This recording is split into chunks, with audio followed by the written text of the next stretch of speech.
अस्सलामुअलैकुम, वेलकम है आप सभी का इस नई वीडियो में। तो जी हाँ, गेस्ट पेपर्स की हमारी सीरीज़ यहाँ पे चल रही थी। इस बीच क्लास 11th के सभी सब्जेक्ट्स का गेस्ट पेपर अपलोड हो चुका है।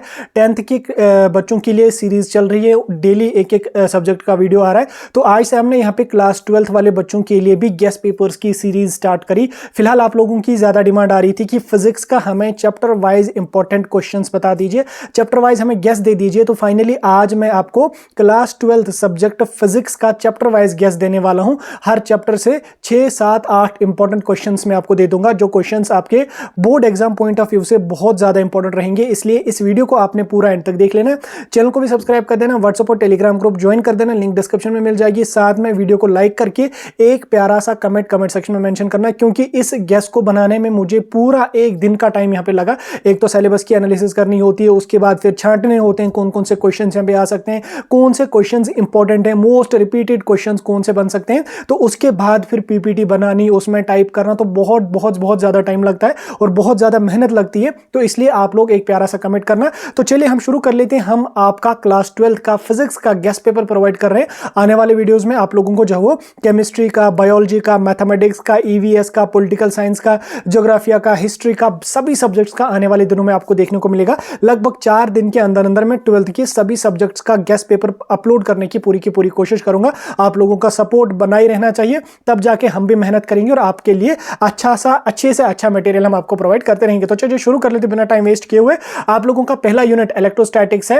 इलेक्ट्रोस्टैटिक्स से आप यहां पे देख सकते हैं 5 इंपॉर्टेंट क्वेश्चंस आपको स्क्रीन पे देखने को मिल रहे हैं। पहले आप थ्योरी बेस्ड जो क्वेश्चंस आपके हैं, आप उनका यहां पे स्क्रीनशॉट ले लें या उनको यहां पे देखें कौन कौन सा क्वेश्चन आपका इंपॉर्टेंट है। इन क्वेश्चंस को स्किप नहीं करना है, पढ़ना आपने पूरा है, लेकिन ये क्वेश्चंस मोस्ट इंपॉर्टेंट क्वेश्चंस हैं। इनमें कोई क्वेश्चन स्किप नहीं होना चाहिए आपका, ठीक। जैसे यहां पे आपका है कूलम्स लॉ, बहुत इंपॉर्टेंट है। इलेक्ट्रिक फील्ड डेफिनेशन, एक्सप्रेशन उसकी डिराइव करना, ये बहुत इंपॉर्टेंट है। इलेक्ट्रिक डाइपोल बहुत इंपॉर्टेंट है। गॉसेस थ्योरम बहुत इंपॉर्टेंट है। उसके बाद electric potential and potential difference बहुत बहुत बहुत ज्यादा इंपॉर्टेंट है। अब ये जो क्वेश्चंस मैं आपको बता रहा हूं, ये आपको लॉन्ग आंसर टाइप क्वेश्चन में भी आ सकते हैं, शॉर्ट आंसर टाइप क्वेश्चन में भी आ सकते हैं, लेकिन बहुत इंपॉर्टेंट है। थ्योरी बेस्ड क्वेश्चंस का स्क्रीनशॉट ले लो। अब यहां पे आप लोग application and concept based questions को देखो कि किस किस टाइप के क्वेश्चन बनते हैं, क्योंकि जेके बोस का जो पेपर निकालने का पैटर्न है वो थोड़ा सा डिफिकल्ट हो, मतलब थोड़ा सा डिफरेंट हो जाता है, क्योंकि ये बीच में जो वो एप्लीकेशन बेस्ड भी क्वेश्चंस डालते हैं, कंसेप्ट बेस्ड क्वेश्चन डालते होते तो वो पूरी की पूरी इजी है, ठीक। 12th की फिजिक्स पूरी की पूरी थ्योरी है, पूरी की पूरी इजी है, टेंशन लेने की कोई बात नहीं है, कोई इतना टफ नहीं है। लेकिन इंपॉर्टेंट क्या है वो यहाँ पे आप देख सकते हैं। जैसे इक्विपोटेंशियल सरफेस का कंसेप्ट आपको पता होना चाहिए। इलेक्ट्रोस्टैटिक शील्डिंग इंपॉर्टेंट है। कैपेसिटेंस ऑफ ए कैपेसिटर बहुत ज्यादा इंपॉर्टेंट है। Effect of inserting dielectric medium in a charged capacitor बहुत इंपॉर्टेंट है, इसका इफेक्ट आपको यहां पे लिखना है। और न्यूमेरिकल बेस्ड भी क्वेश्चन आपको एक मैंने यहां पे मेंशन किया, हालांकि 12th में उतने ज्यादा न्यूमेरिकल्स आते नहीं है, थ्योरी बेस्ड ही है। थोड़ा सा अगर आ भी गया 1-2 मार्क्स का तो वो चल जाएगा, ठीक। हो गया आपका यूनिट 1 से 10 मार्क्स, क्योंकि बड़ा यूनिट है तो 10 क्वेश्चन मैंने आपको यहाँ पे बता दिया। होप आपने स्क्रीनशॉट लिया होगा। अब यूनिट 2 की ओर हम चलेंगे। यूनिट 2 हमारे पास है करंट इलेक्ट्रिसिटी, ठीक। करंट इलेक्ट्रिसिटी भी बड़ा यूनिट है, इससे आपका न्यूमेरिकल आने के भी चांसेस यहां पे रहेंगे। तो आप यहां पे देख सकते हैं 5-7 क्वेश्चंस आपको स्क्रीन पे देखने को मिल रहे होंगे। इसमें ड्रिफ्ट वेलोसिटी बहुत इंपॉर्टेंट है, ओहम्स लॉ बहुत इंपॉर्टेंट है। उसके बाद यहां पे आपका जो वो terminal voltage of a cell बहुत इंपॉर्टेंट है। ईएमएफओ टर्मिनल वोल्टेज बहुत इंपॉर्टेंट है। किरचॉफ्स लॉ बहुत बहुत ज्यादा इंपॉर्टेंट है। न्यूमेरिकल एक भी यहां पे आपके combination of resistance in series and parallel बहुत इंपॉर्टेंट है। ये जो आपका है एक्सप्रेशन जो आपको डिराइव करनी होती है, combination of resistance in series and parallel, जब मैंने 12th का दिया था तब ये क्वेश्चन आया था, तो बहुत इंपॉर्टेंट है, आप इसको स्किप नहीं करना है। 7 क्वेश्चन यहां पे आपको इस यूनिट से देखने को मिल रहे होंगे। अब हम तीसरे यूनिट की बात करेंगे। तीसरा यूनिट हमारे पास है magnetic effect of current and magnetism. 2 chapters में हम इसमें डिवाइड करेंगे। पहले हम मैग्नेटिक इफेक्ट ऑफ करंट को देखेंगे, उसके बाद मैग्नेटिज्म को देखेंगे। तो आप मैग्नेटिक इफेक्ट ऑफ करंट से देखो 5 कौन से इंपॉर्टेंट क्वेश्चन है। जैसे यहाँ पे बायोट-सावर्ट लॉ बहुत इंपॉर्टेंट है, एम्पियर सर्किटोरियल लॉ बहुत इंपॉर्टेंट, लॉरेंस फोर्स बहुत ज्यादा इंपॉर्टेंट है, और बाकी यहाँ पे principle construction and working of moving coil galvanometer बहुत ज्यादा इंपॉर्टेंट है। इस टाइप के क्वेश्चन अक्सर आते हैं और लॉन्ग आंसर टाइप क्वेश्चन में ये क्वेश्चन पूछा जाता है, और रिपीटेड क्वेश्चन है ये जेके बोस का, तो इसको स्किप नहीं करना। इन 5 क्वेश्चंस का स्क्रीनशॉट ले लो। अब यहाँ पे मैग्नेटिज्म की बात करेंगे तो उससे आपको यहाँ पे छह क्वेश्चंस देखने को मिल रहे होंगे, तो आप इन 6 क्वेश्चंस का स्क्रीनशॉट ले लो। खासकर डायामैग्नेटिक, पैरामैग्नेटिक, फेरोमैग्नेटिक बहुत इंपॉर्टेंट है और अक्सर जेके बोस ने इस क्वेश्चन को रिपीट किया है, तो इस क्वेश्चन को स्किप नहीं करना है। और बाकी यहाँ पे इलेक्ट्रोस्टैटिक एंड मैग्नेटिक डाइपोल बहुत इंपॉर्टेंट है, इनका कंपेयर आपको करना। मैग्नेटिक डाइपोल्स है, इनकी डेफिनेशन वगैरह आपको पता होनी चाहिए। अर्थ इज मैग्नेटिक एलिमेंट बहुत इंपॉर्टेंट है, इन क्वेश्चन का स्क्रीनशॉट ले लो, बहुत ज्यादा इंपॉर्टेंट है। नेक्स्ट यूनिट की ओर चलेंगे हम। नेक्स्ट यूनिट हमारे पास है electromagnetic induction and alternate current. इसको भी हम 2 हिस्सों में डिवाइड करेंगे। पहले इलेक्ट्रोमैग्नेटिक इंडक्शन की अगर हम बात करेंगे तो इसमें यहां पे आप देख सकते हैं state and explain Faraday's law of electromagnetic induction बहुत इंपॉर्टेंट है। लेंजेस लॉ बहुत इंपॉर्टेंट है। Differentiate between self induction and mutual induction बहुत इंपॉर्टेंट है। कंसेप्ट ऑफ ईडी करंट बहुत ज्यादा इंपॉर्टेंट है, शॉर्ट आंसर टाइप क्वेश्चन में पूछा जा सकता है। और न्यूमेरिकल बेस भी आपका एक क्वेश्चन दिख रहा है, तो आप इसको भी यहां पे देख लो, ठीक। ये भी वो इंपॉर्टेंट आपके लिए, तो आप इसका स्क्रीनशॉट ले लो। आगे हम चलेंगे अल्टरनेटिंग करंट की अगर हम बात करेंगे, RMS value, peak voltage of, peak value of alternating current बहुत इंपॉर्टेंट है। एलसीआर सीरीज सर्किट बहुत इंपॉर्टेंट है। एसी जनरेटर की आपको प्रिंसिपल, वर्किंग, फंक्शन वगैरह सारा इंपॉर्टेंट है, बहुत है, इसको स्किप नहीं करना है। तो ट्रांसफार्मर भी इंपॉर्टेंट है, क्योंकि यहां से आपका एक क्वेश्चन बनेगा, या तो आपको एसी जनरेटर आ जाएगा या आपका ट्रांसफार्मर पूछा जा सकता है, ठीक। इंपॉर्टेंट है, दोनों क्वेश्चंस को आपने पढ़ के जाना है अच्छी तरह से, डायग्राम भी बना के आना, तो अच्छे मार्क्स यहां पे मिलेंगे। अगले यूनिट की ओर हम चलेंगे।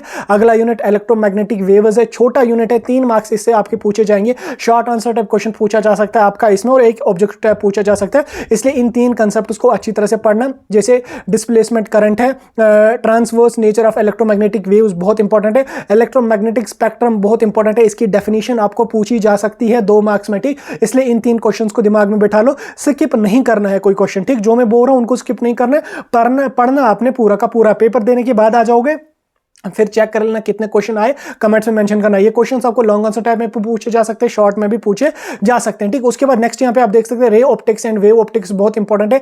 रे ऑप्टिक्स और वेव ऑप्टिक्स जो बड़ा यूनिट है, यहाँ पे लगभग 14 क्वेश्चन आपको मेरे 14 मार्क्स यहाँ पे शायद इससे आपके हैं। तो रे ऑप्टिक्स से आपके 5 इंपॉर्टेंट क्वेश्चन है, वो यहाँ पे आप देख सकते हैं। जैसे law of state and explain laws of refraction बहुत इंपॉर्टेंट है। सिनेल्स लॉ की डेरिवेशन आपको आनी चाहिए, और उसके बाद हाइगन्स प्रिंसिपल के थ्रू आपको सिनेल्स लॉ जो है वो उसकी डेरिवेशन आपको आनी चाहिए, ठीक। उसके बाद यहाँ पे फॉर्मूलाज आपको कन्वेक्स लेंस के पता होने चाहिए, और बाकी यहाँ पे आप देख सकते हैं इंपॉर्टेंट है। नेक्स्ट यहाँ पे आप देख सकते हैं वेव ऑप्टिक्स से कौन कौन सा क्वेश्चन आपका इंपॉर्टेंट है। हाइगन्स प्रिंसिपल है बहुत इंपॉर्टेंट है। पोलराइजेशन ऑफ लाइट, ठीक, एक्सप्लेन, बाकी सारे लॉज वगैरह जो वो भी इंपॉर्टेंट है आपके लिए, तो आप इनका स्क्रीनशॉट मैं एक्सप्लेन ज्यादा नहीं करूंगा, टाइम ज्यादा लगेगा, इसलिए जल्दी जल्दी खत्म करने की कोशिश करेंगे। वेव ऑप्टिक्स से कौन 5 इंपॉर्टेंट क्वेश्चन है स्क्रीन पे दिख रहे होंगे। अगले यूनिट की ओर हम चलेंगे। अगला यूनिट है dual nature of radiation and matter, जिसको हम usually dual nature of radiation and matter के नाम से जानते हैं। तो इससे कौन इंपॉर्टेंट क्वेश्चंस हैं आप यहां पे देख लो। 5 क्वेश्चंस स्क्रीन पे आपको यहां पे देखने को मिले। खासकर आइंस्टाइन्स फोटो इलेक्ट्रिक इक्वेशन बहुत इंपॉर्टेंट है, फोटो इलेक्ट्रिक इफेक्ट इंपॉर्टेंट है, मैटर वेव्स इंपॉर्टेंट है, और बाकी यहां पे फोटो इलेक्ट्रिक इफेक्ट की आपको एक्सपेरिमेंट यहां पे पता होनी चाहिए, और बाकी चीजें भी यहां पे आपको देखने को मिल रही होंगी। इसके बाद यहां पे आप एटॉमिक स्ट्रक्चर एंड न्यूक्लियस से आपके 7 क्वेश्चन हैं, बहुत इंपॉर्टेंट है, इनको आप यहां पे देख सो। खासकर रदरफोर्ड्स मॉडल जो है वो बहुत इंपॉर्टेंट है, बोहरस मॉडल बहुत इंपॉर्टेंट है। उसके बाद यहां पे आपको जो है वो हाइड्रोजन लाइन स्पेक्ट्रा बहुत इंपॉर्टेंट है, composition of size of nucleus बहुत इंपॉर्टेंट है, मास एनर्जी इक्विवेलेंस बहुत ज्यादा इंपॉर्टेंट है। इन 7 क्वेश्चंस में से कोई भी क्वेश्चन आपका स्किप नहीं होना चाहिए। खासकर क्वेश्चन नंबर 4 बहुत इंपॉर्टेंट है, रदरफोर्ड्स मॉडल बहुत इंपॉर्टेंट है, रिपीट करो मैं, बोहरस मॉडल बहुत इंपॉर्टेंट है। इन क्वेश्चंस को जेके बॉस अक्सर रिपीट करती रहती है, तो इनको स्किप नहीं करना है। आगे हम चलेंगे। अगला यूनिट है इलेक्ट्रॉनिक डिवाइसेस, 7 क्वेश्चन इससे इंपॉर्टेंट आपको स्क्रीन पे देखने को मिल रहे होंगे। एलईडी की कंस्ट्रक्शन, उसकी वर्किंग पता होनी चाहिए। ऑपरेशन ऑफ फोटो डायोड की का प्रिंसिपल और ऑपरेशन पता होना चाहिए। इंपॉर्टेंट जो वो स्क्रीन पे दिख रहे होंगे आपको, इनको स्किप नहीं करना, स्क्रीनशॉट ले लो इनका। और इसी के साथ साथ क्लास 12th की फिजिक्स हमने कंप्लीट करी। कल आपको केमिस्ट्री का गैस मिलेगा, और उसके साथ साथ कल ही मैं कोशिश करूंगा बायो का भी गैस पेपर अपलोड करने की, ठीक। अगर कल पॉसिबल नहीं हो तो परसों आपका बायो का आ जाएगा, लेकिन कल फिजिक्स का केमिस्ट्री का आ रहा है, तो उसको स्किप नहीं करना। फिलहाल वीडियो कैसा लगा कमेंट करके जरूर बताना। वीडियो को अपने दोस्तों के साथ भी शेयर कर